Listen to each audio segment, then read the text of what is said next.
Mesdames et messieurs, l'équipe d'Elvis.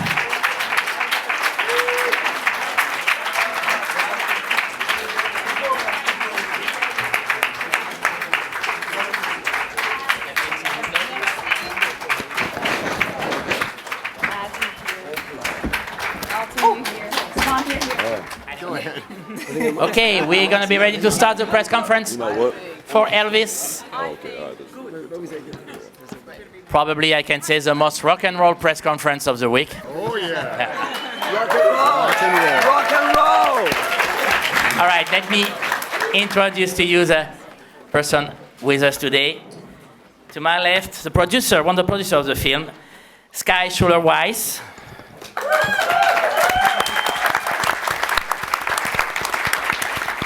The co-producer and costume designer extraordinaire, Catherine Martin. To the other side of the table, Patrick McCormick, one of the producers.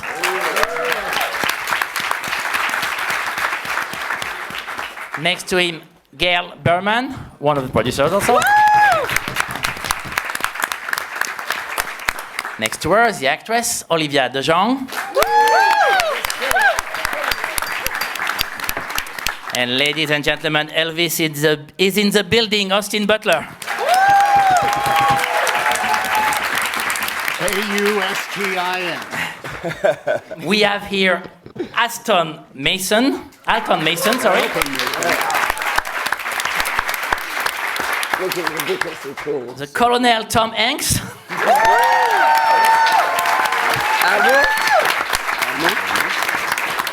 And for once, we're going to ask this gentleman to do a little less action, but a little more conversation. Monsieur le réalisateur, Baz Luhrmann. Baz Luhrmann!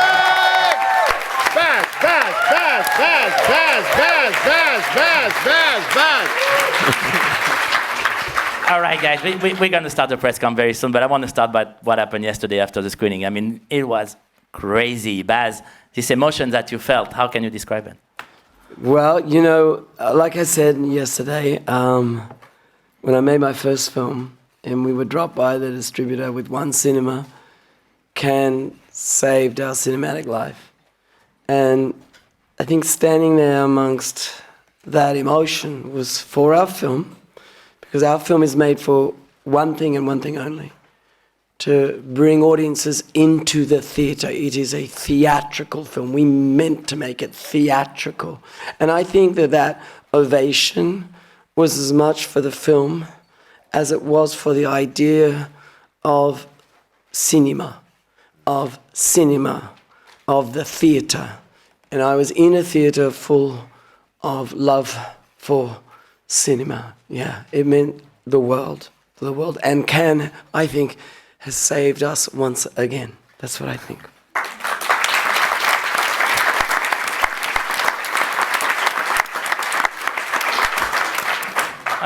Let's, if you don't mind, continue with you, Baz.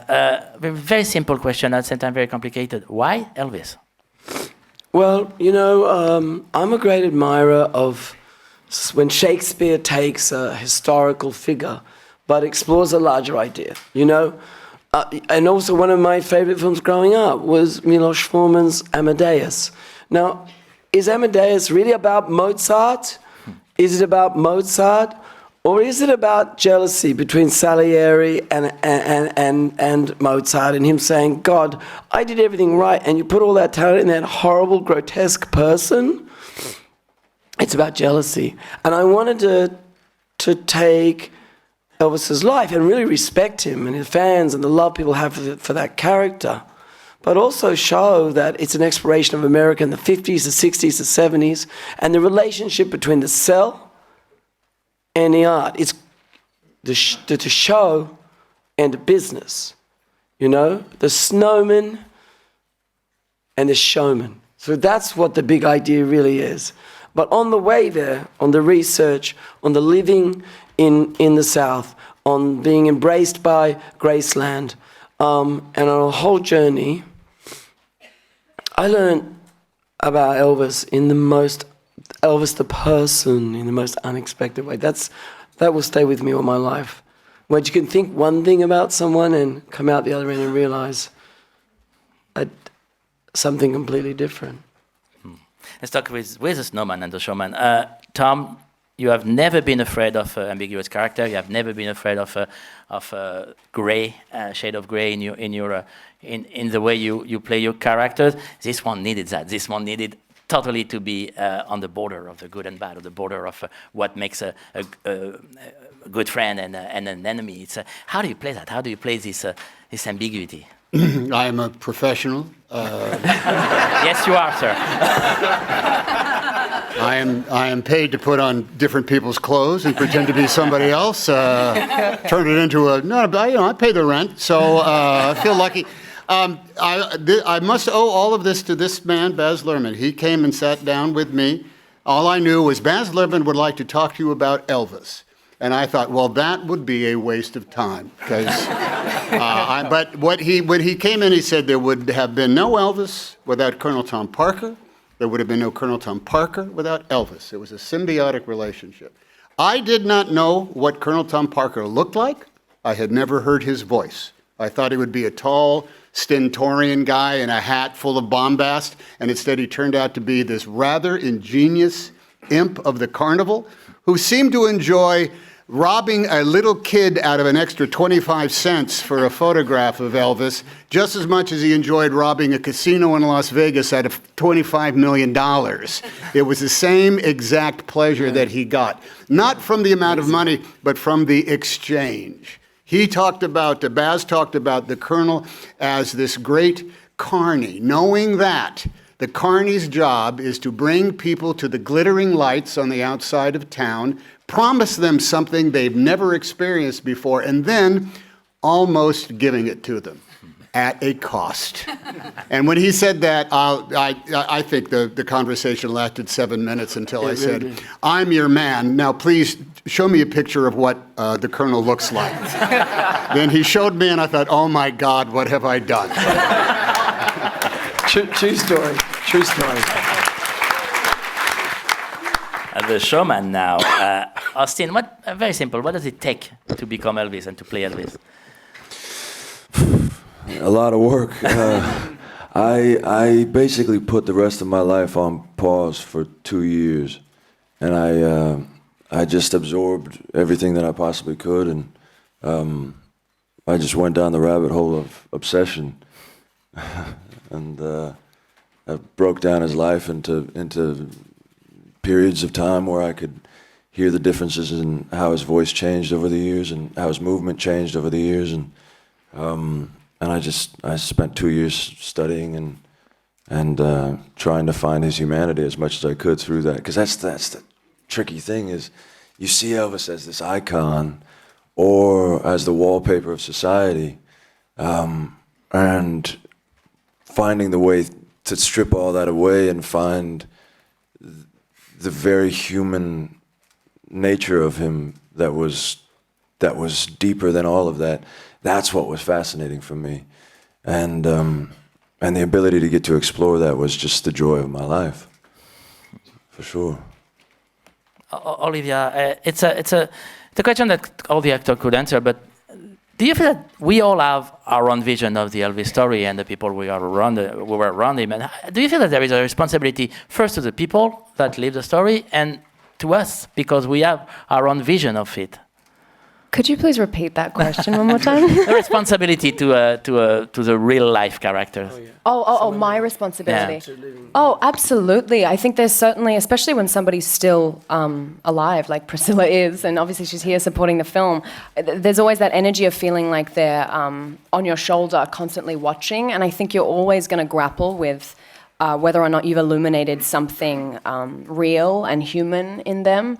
Absolutely. I think there's a huge responsibility. I think that she is such a key part of this narrative and such a key part of his legacy, especially today. Everything that she's done, obviously, since they parted their ways is such a testament to their love. And absolutely, there's a responsibility. And the fact that she's happy and supporting the film here, it means the world. Yeah. Alton, this is a question that all the actors can answer that, but the world of Baz is visually crazy. I mean, it's like all of them everywhere. Really? I'm leaving. But what does that mean for you guys as actors? I think it's a super big pleasure being a part of his world because it's so powerful, and it's so spiritual, and it's gravitating and ascending. So when I first met Baz, it's kind of like I got sucked into that vortex, and I think as an actor, you should surrender to it, surrender to that feeling. I grew up in Arizona, and I have a soul tie to the southern state because I'm from Shreveport, Louisiana, on my dad's side. So I think developing that world and creating the ambiance with the film really resonated with me on a spiritual level. We owe Alton a huge thanks because his performance as Little Richard allowed the audience to applaud the musical numbers. The first applause in the movie came from Little Richard. Rightly so. Rightly so.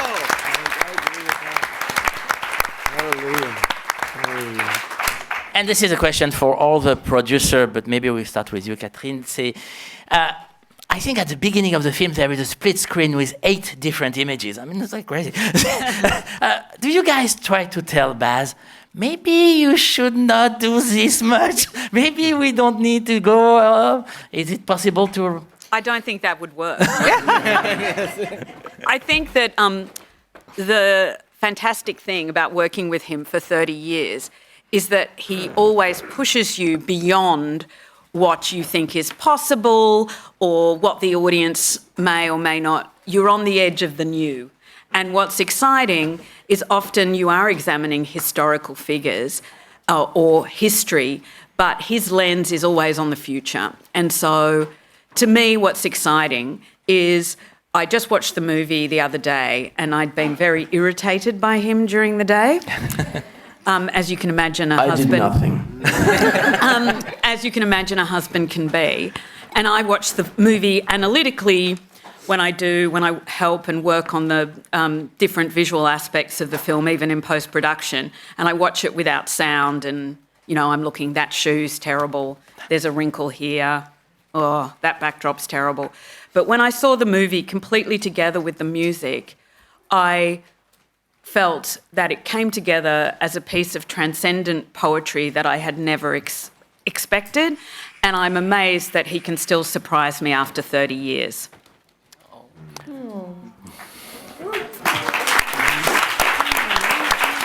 Well, she surprises me after 30 years every day too. The other producer, if you want to answer the question. I would only say that, Baz's sort of film language, his cinematic technique is very distinguished, and we've seen it progress, film after film. And I thought this film was the best and most fulfilled manifestation of that sort of signature style of cinematic language. He creates information and music and feeling with images in these collages and these simultaneous screenings, these transitional moments. We had an expression in the movie called poetic glue. And there was more of it in this movie and more successfully applied in this movie than I think any of us has ever seen before. Yeah. When I first saw the film, from the very first frame, I knew it was a Baz Luhrmann film. The second it starts. That is an extraordinary thing to say, this filmmaker, from the moment we watch the screen, is in control of everything. And all I can say is that was the thought from the get-go. How does this man take on that challenge and make it his own? And I think he's done it with such panache and such grace. It's been a pleasure to watch it. Sky, you want to add something? I think, as Baz talked about using a life as a canvas to tell a bigger idea, I think what you were talking about, Didier, what is so inspiring about working with Baz over the almost 20 years is creating a thrilling, huge entertainment, a great spectacle that also reveals deeper emotions and bigger ideas. So when you have these multiple split screens, when you have this spectacle going on in front of you during the film, you walk away feeling deeper feelings and lasting bigger thoughts. All right, we're going to open the floor to questioning. Monsieur? Hi, Robert from the Netherlands. Thank you so much for your dazzling film. I've got two questions for Mr. Hanks. You're not well known for playing unlikable characters in your career. Can you elaborate on how did you prepare for doing this role and making him a bit likable maybe? And because I'm from the Netherlands, I have to ask, did you dive into his Dutch descent and his Dutch accent? And if the answer is yes, what did you find? I think the Colonel, as I have heard from tons of anecdotal information, he was in fact a delightful guy. He lit up every room that he came into. Priscilla and Jerry themselves have told me that they wish he was alive today. Was he a cheap crook that played fast and loose with the money? Yeah, he was a little cheap crooky when it comes down to that, but they worked that all out to everybody's satisfaction. He was a man who brought joy into everything he did, along with just a little bit of larceny. So I'm not interested in playing a bad guy just for the sake of, before I kill you, Mr. Bond, perhaps you'd like a tour of my installation. I don't. I'm not. That's okay. I get it, but I think that's for other stuff. And what Baz tantalized me with right off the bat was, here was a guy who saw an opportunity to manifest a once-in-a-lifetime talent into a cultural force. He saw that. He knew that about Elvis the first time he saw Elvis's effect on an audience. There was a moment that is very much taken from fact of the Colonel seeing some guy on stage doing something he'd never heard before, wiggling like crazy, without a doubt, a powerful force, but he wasn't paying attention to what the man was doing on stage. He was paying attention to the effect of the audience that was watching him. He realized that that guy was forbidden fruit. And you can make an awful lot of money on forbidden fruit, but you can also turn that into something that is much more of a cultural exchange. I give Colonel credit for doing that very thing.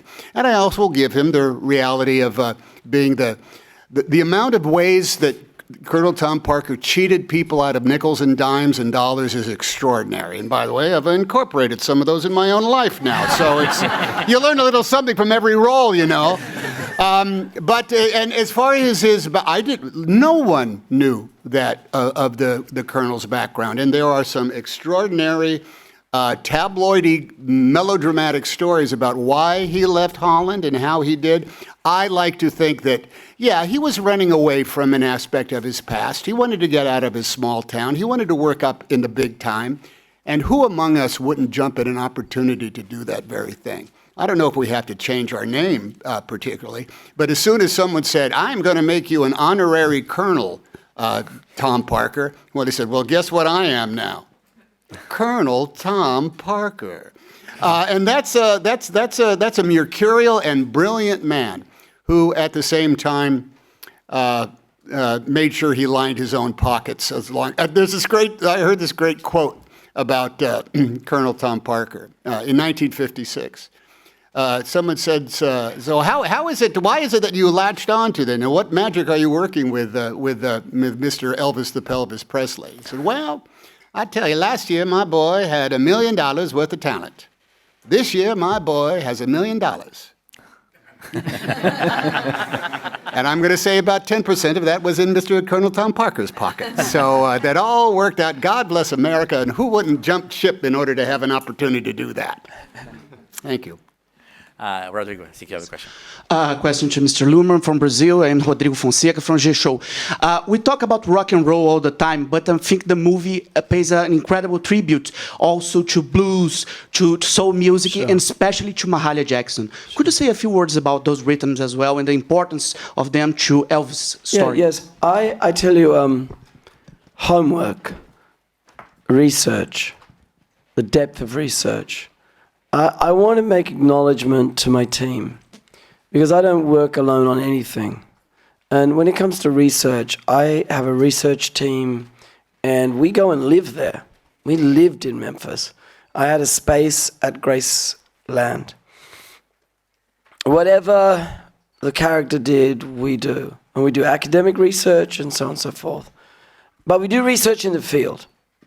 And one of the great revelations was I wanted to find out about this period in which Elvis, after Dad goes to jail, ends up with his mum. Dad ends up doing work in the South. And Elvis and his mum are so poor, dirt poor, that they end up in one of the few white designated houses in the black community because they're so poor. And I even had it digitally mapped. I lived there, I had it digitally mapped, and the streets were changed and thing. And there was a gentleman alive who passed last year called Sam Bell, who's not a lot in documentaries. And we tried to find him, no response. We tried to get him, no response. And I even sent a FedEx message to his house in Tupelo. And I go down with my team, and we're there, and it's about the last few days, and the FedEx is sitting on the front door. And I go, look, he's obviously passed. It's too late. This is the last lead. And one of the younger guys says to me, so let me get this right. We're going to come all the way here to Tupelo and you're not going to get out of the car? Because I'm a bit of a scaredy cat, to be honest. I got out of the car and I went up. There was cobwebs around the door. It was clear there was nobody in the building.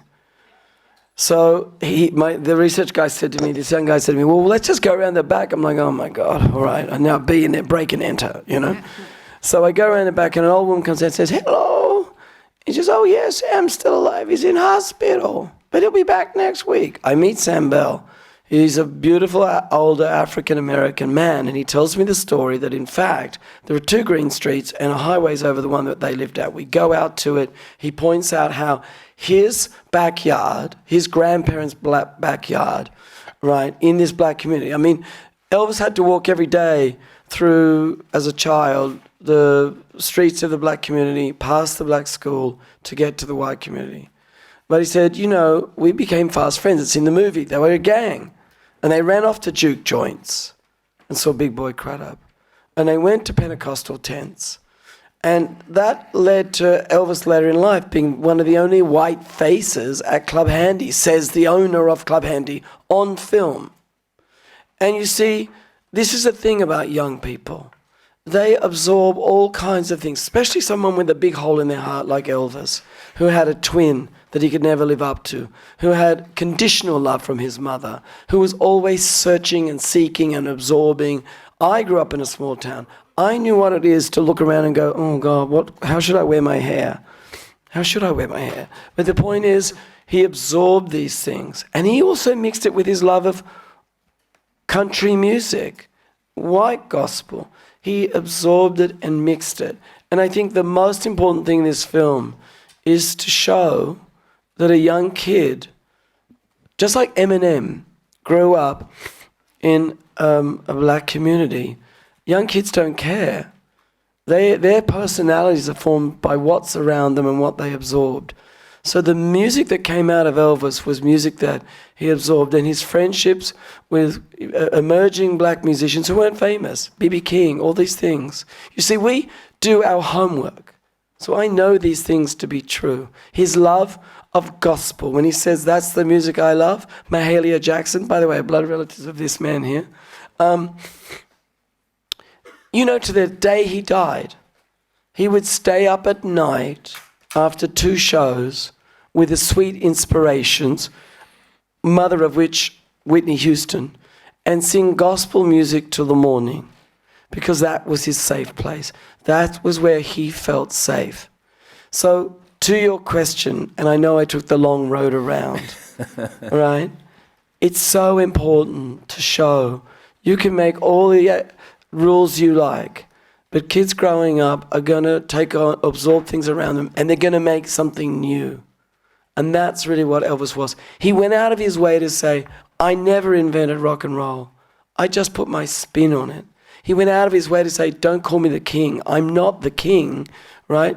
He's the king. He went out of his way. Let's face it, I'll never sing as well as, you know, B.B. King. You know, he was an incredibly sensitive, spiritual guy. That's what I discovered. Above and beyond everything else, say what you like, he was a deeply spiritual being. Long answer, I know, but you've seen my movies, right?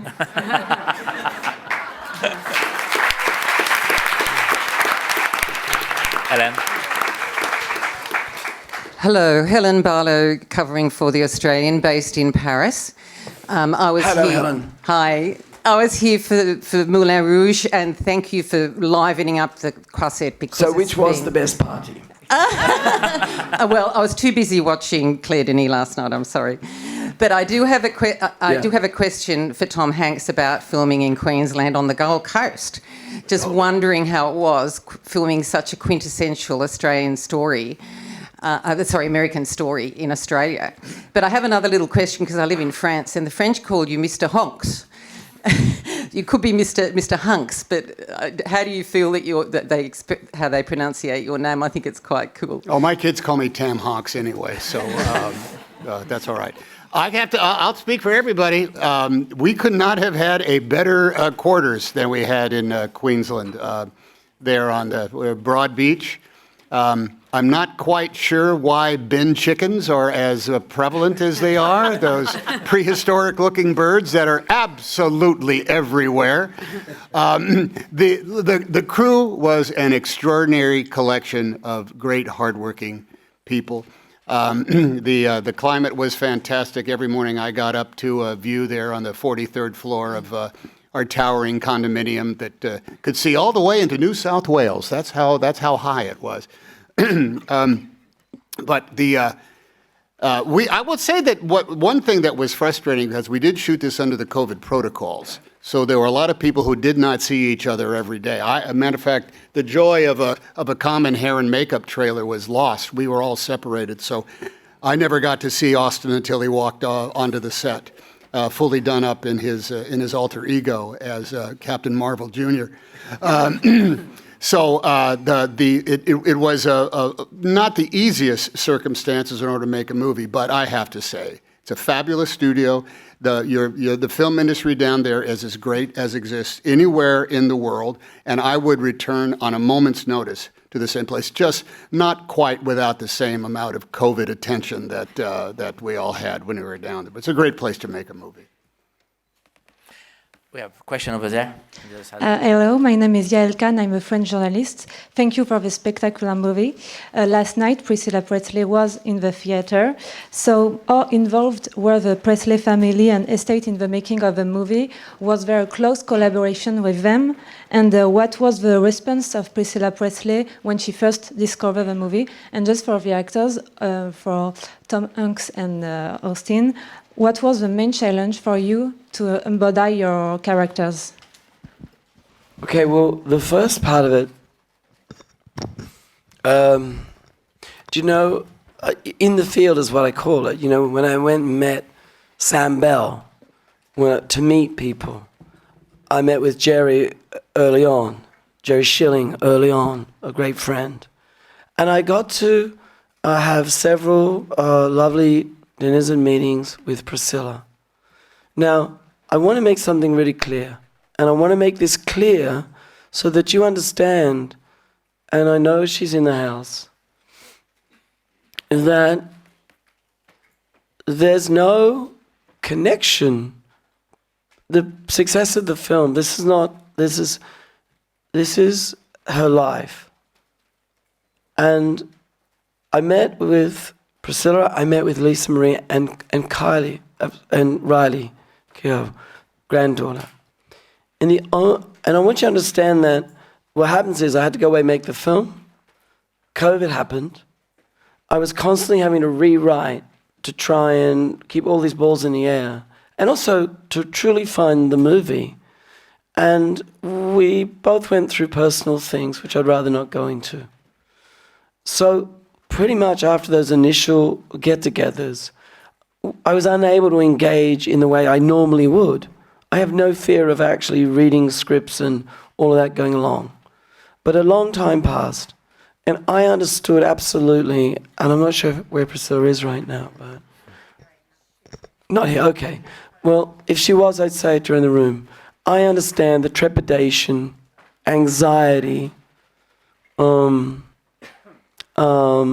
maybe even skepticism of what we would do with the story of her husband, of Lisa Marie's father, and Riley's grandfather. And there was trepidation. I just couldn't get there. Like, it was, if I just didn't keep the balls moving, they would fall on the ground. And so, really late, much later than I would ever like it to happen, I had to screen probably about the third, fourth cut of it. You have to understand too, you have to test, and then there's budgets and visual effects and all this sort of thing. So anyway, I'm in the air, and Austin there too, and I know for everybody here, Livy, everybody, but Austin and I would communicate. I said, I've got to, it was, I think Priscilla had fear about seeing it too. So much has been said about the icon Elvis, like his wallpaper, he's been a god, so much, so many things that are just not true. What would we do? Would we lean into this and that? Anyway, by the way, criticism of anything you make, I'm used to it. And just like Elvis said, critical people have their job.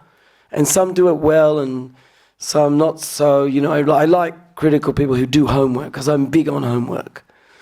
But no critique, no review was ever going to mean more to us than the review of the woman who was married to Elvis Presley. And I can't tell you, I know I speak for Austin, everyone who knew, how our stomachs felt when she went in with Jerry to see that movie. I can't tell you how long that 2 hours was. And I happened to be caught on a plane. So I heard a story when I landed. I was like on the phone, and there was a security guard with Priscilla who was crying. And I said, well, what's going on? Why? And she said, because of Priscilla's state. And I was like, oh God, what have I done? And then she wrote a note. She said, I'm sorry it took so long. I just had to gather myself. And I think I can say this because she said it now. And she said, I just wasn't ready for that. I don't know. She said, every breath about Austin, every move, the spirit of the person, the humanity, the man, not the icon, not the guy in the trashy book, not the person that someone thinks they know because they've made it up in their head. She said, if my husband was here today, he would look him in the eye and say, hot damn, you are me. And then with Lisa, she had the screening. And always remember, I don't want to tell all of it because some of it's personal, but she looked up to the sky as I took her to the car, and I thought she was going to say, I can't put it into, I thought she was going to say words, but she said a value. And then she mentioned, and Jerry said it too, and Priscilla said it too, I think it's important to them. He was a father. He was a husband and a grandfather, a person. And they have children, and their children will have children. And the greatest review I've ever got in my life is from them saying, and now there's something they can look to that in their view is the truth of the humanity of the man. So that will be the best review I know I've ever had. Yeah.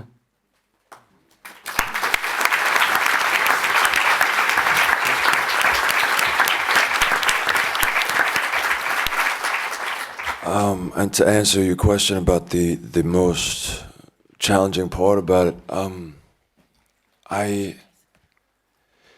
it's such a tricky thing because when I first started, I had I put these unrealistic expectations on myself that somehow, if I worked hard enough, I could make my face identical to Elvis's face. And that my eyes would look exactly like Elvis's eyes, and you wouldn't be able to tell the difference. And I realized that at a certain point, that becomes like going to the wax museum. And what is really important is that his soul comes out. And so just like I was saying about stripping everything away, it was finding the balance between getting as specific as I possibly could and that meant just endless research. I would watch one clip of, I mean, just to take an example, Milton Berle, Hound Dog. I mean, I'd watch 1 second of this clip over and over and over, and look at what his eyes were doing, look at the angle of his head, look at what his hand was doing, and try to find it exactly, and practice that until it was in my marrow. And then the tricky thing is being able to be there on the day and have it feel like it's happening for the first time, and that it's spontaneous and it's actually alive. And the reason why he moved in that way and why he spoke in that way, and that meant finding his inner being. But then it's like spinning plates, because you want to go back to the specifics. And so is this constant back and forth. And I know, even watching, somebody asked me yesterday, did you watch playback when we were filming? And I said there were certain moments, like watching Hound Dog, where we did one take, and then I went back and I watched it, and I thought, what's wrong? Oh, what's wrong? Yeah. I'm doing too much. And so then strip it back, and try to get to the point where it's just, you have to get through the nerves of it and then just feel the life. So like you say, I mean, Baz read Priscilla's text message to me when we were driving to dinner, just the two of us in the car, and it just brought tears to my eyes, because ultimately, there's never been a person who I've never met that I've loved more than Elvis. You know, I've lived with him now for it's 3 years. So the feeling of doing him justice to his legacy, and really bring life to this extraordinary man, and to make Lisa Marie and Priscilla and Riley and the entire family proud, that I could not be more overjoyed, and I just feel over the moon about that. Thank you.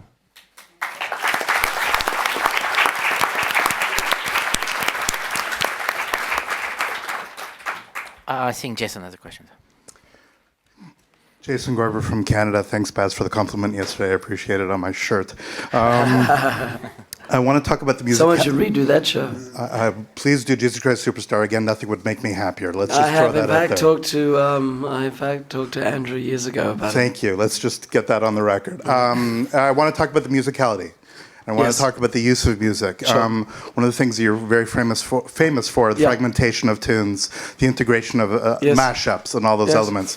You had a freedom and a liberty to do that with Elvis's tracks. Yes. You did different instrumentation. Can you talk about the challenges of doing that and still making it sound both contemporary and classic? Yes. And if I could talk to Alton, but especially Austin. Austin, there's moments in this film where I thought your head was put on a CGI Elvis, not only in terms of your physical performance, but also the musical performance. If you two can talk about actually bringing these iconic performers to life through your vocal performances, and how through music you embody character and how all those elements. So thank you very much. Great question. The first part is very simple.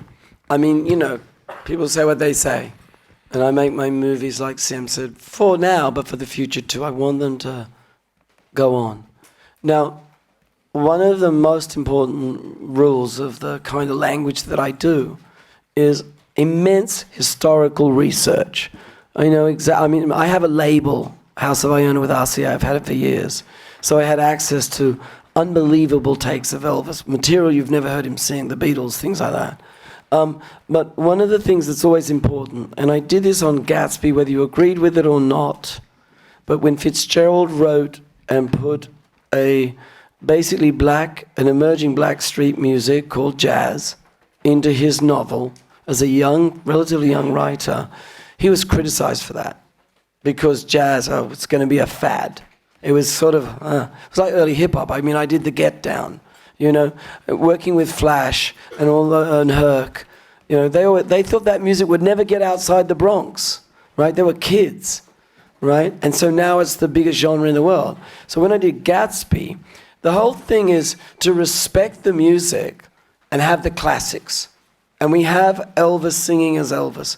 We have Austin singing classic, Hound Dog as Elvis, right? But I also want it to be I want to be present now. I want to, it's what it was, but then the translation, the idea of, say, taking black American street music, hip hop, which I did with Jay-Z on Gatsby, is what did it feel like? What did that music feel like? Because as terrific as Hound Dog might be, it's charming. At best, you play that song, it's charming or it's got a good beat. Now, by the way, Hound Dog was written by two white Jewish composers, Lieber and Stoller.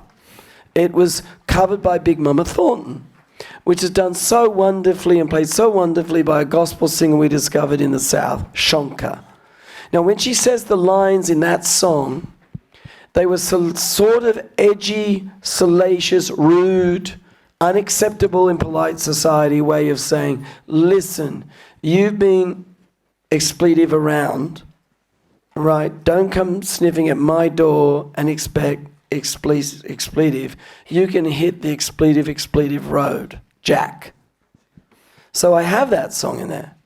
But as Austin's walking down the street, Doja Cat is translating it into rap so that younger audiences who really don't know Elvis except for Lilo and Stitch, right? Or maybe there's a video game, he's that guy in the white suit, understand how edgy that music was, what that music felt like at that time. So it's what it was, but what it actually felt like. And so that's why I do it, not to be groovy or to have a groovy album or whatever. I do it because I want a younger audience to feel what it was like. Elvis's early recordings are lovely. They're lovely, but they're polite and charming. But I've got a recording of an interview with Colonel Tom Parker. It's a very rare recording. And he's talking in the foreground. And in the background, you can hear some country and western singers. And then you hear this keening. Keening is the sound of screaming. And Elvis comes on stage. And everything I've read, even speaking to people who'd seen him, I mean, he used to spit at the audience, roll on the ground. He did, in fact, hump that plastic dog. I mean, he was the original punk rocker. And the music was so much more aggressive and feedback and louder and scratchy and crazy. So that's why at Rustwood, everything at Rustwood has a historical reference, but we moved it all into one concert. But that performance at Rustwood, that sort of punk rock performance, that's real. He did that. I just want the audience who don't care about Elvis, the younger audience, to feel what it was like to be there. So that's why I do that work. Unfortunately, Elvis has to leave the building. This is all the time we have. So Sky, Catherine, Alton, Tom, Baz, Austin, Olivia, Gail, and Patrick, thank you very much.